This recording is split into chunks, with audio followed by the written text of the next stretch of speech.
How long can Italy hold on? What's going to happen to Italy?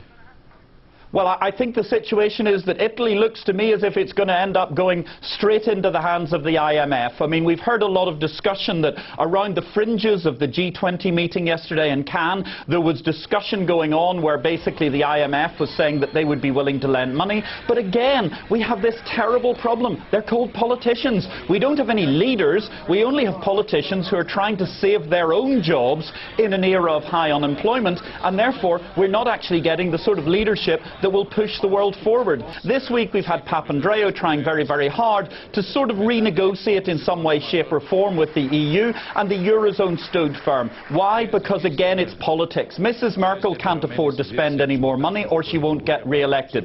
Mr Sarkozy, he needs to get results, and he's just had a complete disaster of a G20 meeting where he promised so much and failed to deliver anything. And therefore Greece is now hanging on the end of a thread, more or less dangling over a cliff. It's going to go bankrupt, and it's probably going to take the Eurozone with us. We're going to ask you, what is your prognosis this weekend with these latest developments going on, everything that's happening in Greece, what you've just said about in Italy?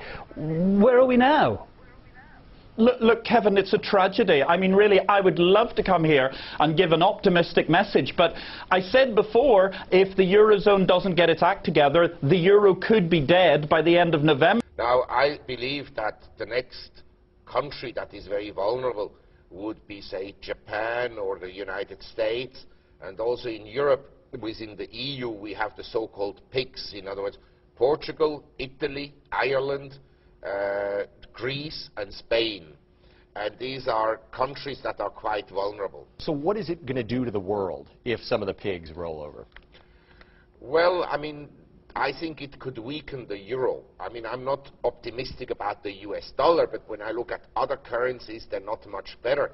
And so if there are problems in the Eurozone with Greece, Spain, Portugal and so forth, what we could see is weakness in the euro, or maybe even the euro falling apart. Greece's problems are not solvable with a haircut alone. Prices in Greece are too high. The country would need to devaluate by 44% in order to get to price levels found in Turkey. If that were only possible, is there a danger that the Eurozone could shrink or even break apart? The danger of the Eurozone breaking apart is real. Everybody knows that now. We all hope this won't happen and that a way of avoiding it will be found. First time the US military has shot down a ballistic missile with an airborne laser beam.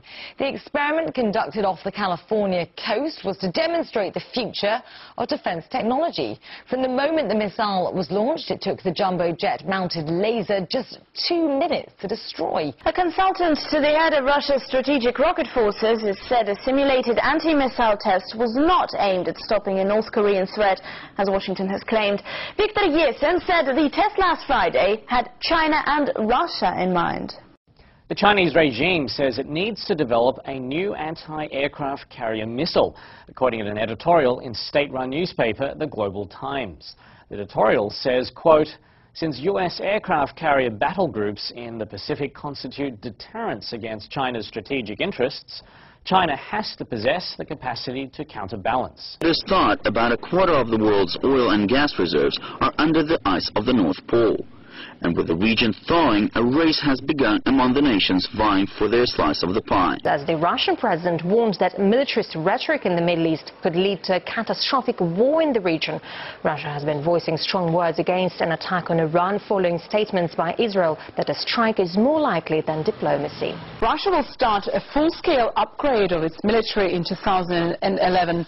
NATO's eastern expansion, according to President Medvedev, is one of the reasons such a program has become necessary. Maria Finoshna reports. A smaller, better armed and more flexible armed force. Russia's president says the country's military will be upgraded to respond to growing threats from without.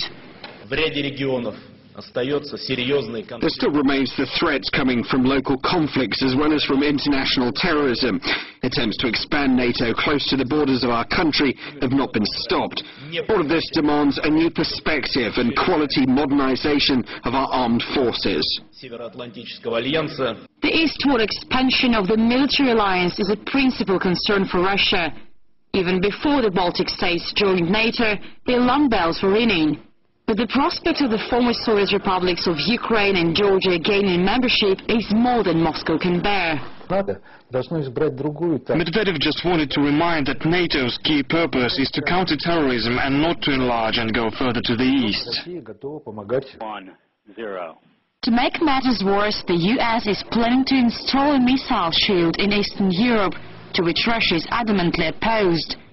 The combination of factors motivated the Kremlin to modernize its forces and to advertise that it was bulking up its deterrence. The primary goal is to improve the combat readiness of our troops, a substantial one, mainly in the area of strategic nuclear arms.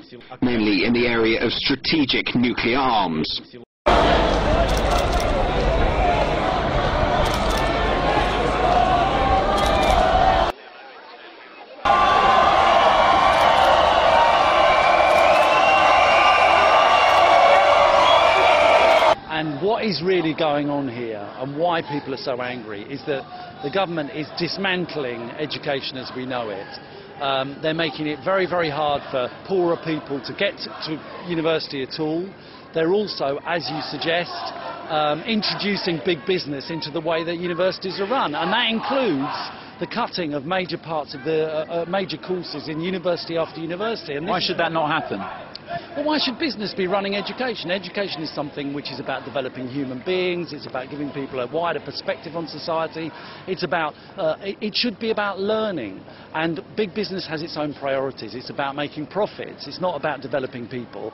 And I believe education should be as broad and as fulfilling and creative as it can be. And what it will mean is that arts courses, a music course in Norwich, a famous music course in University of East Anglia, is being slashed. Humanities courses that don't directly lead to profits for big corporations will be slashed. It will all be about trying to create a factory of ideas for making profits for the corporations. That is wrong, and people want it to end. So alongside the tuition fee hikes up to £9,000 per year students will be paying, what will this mean for the next crop of students in the years to come? Well, it will mean that education, higher education, further education to a certain extent as well, will become something that is basically for the privileged. It'll be like what it was in the 1930s, before, you know, the big developments of the new universities, the massive expansion of university education, which was a fantastic thing for working class people. It's a class project. It's about forcing working class people really out of education. Now what they're campaigning against is tuition fee hikes that will see universities charging up to £9,000 per year from beginning next year. At the moment it's £3,000, so that's an increase of 3 times. And they're also campaigning against education cuts. There's a government proposal that's been put through just this summer, it's going through Parliament now, that could see for the first time private providers offering degrees. Now the students are saying that's the privatisation of their education and big business will profit. Now that's what they're unhappy about. A lot of placards are being brandished saying our education, not their business. So they're very unhappy about that. That's what a lot of the chants are centred on as well. Now we've heard a lot about the police tactics leading up to this protest, because this time last year the student protest ended with a lot of violence and destruction of property, and the police have for the first time on mainland UK authorised the use of plastic bullets, pre-authorised it for a planned protest. Some media outlets have also reported that it is actually New York City police officers, some at least, that have encouraged criminals and homeless people to come down to Zuccotti Park in an effort to stir up some trouble. The NYPD has denied those accusations. I do think the mayor's probably gearing up to make another attempt to remove us from the park. Simply because someone walks into the park doesn't mean that they're part of the movement. A lot of these outlets that have been critical of us characterize anyone who's within, a mile radius of this place as a protester and therefore reflective of our movement. But as we can see, anyone can come in here, and that's fine. We want to welcome people in, but certainly because someone's disrupted doesn't mean they reflect what we're doing or that we promote what they're doing. The announcement that was made, the incredibly provocative announcement that was made that there's going to be rubber bullets in preparation for this demonstration, is absolutely outrageous. I mean, if anything was likely to increase the level of tension, increase the level of distrust and the level of fear. Why do you think this is? Why are people only only now demanding a change to rules that have actually been in effect for decades? I think it's interesting. It comes together as these things do, and suddenly there's a tipping point, and people find themselves together. Somebody goes and does something, and a whole lot of people agree and come and join them. I think the success of the movement is the simplicity of the message. They've got it down to 4 words. We are the 99%. And that message, as simple as it is, it really cuts to the heart of what a lot of people are experiencing, which is a tremendous inequality that's been growing for years. People are now, the economists are looking at this and saying this is 30 years in the making. They're also seeing a system that is out of balance with respect to too much corporate influence over politicians and over Congress. As we wrote, this is a democratic capitalism, and right now the Occupy people are saying there's too much capitalism and not enough democracy. We observe, walking around Occupy London and Occupy Washington, is a diversity of opinions. And so, yes, it means that there's not a single, this is our manifesto, this is our bill of demands coming out of this movement.